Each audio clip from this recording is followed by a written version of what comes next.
What's up everybody, welcome back again to another YouTube video. And yes, today's episode is a special one. I've always wanted to visit this place, I've always wanted to know this place, and today we want to talk about Runda.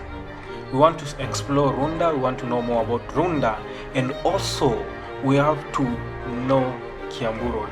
You see, Kiambu Road has been a traffic menace for the last few days. There's been a lot of traffic congestion when it comes to connecting to Thika Road. So today we also want to look a little bit into it and see exactly what happened. So welcome, and I hope you get to like this video. And before you leave, ensure that you give this video a thumbs up, that is like, share, and don't forget to ring that button and ensure you subscribe to this YouTube channel.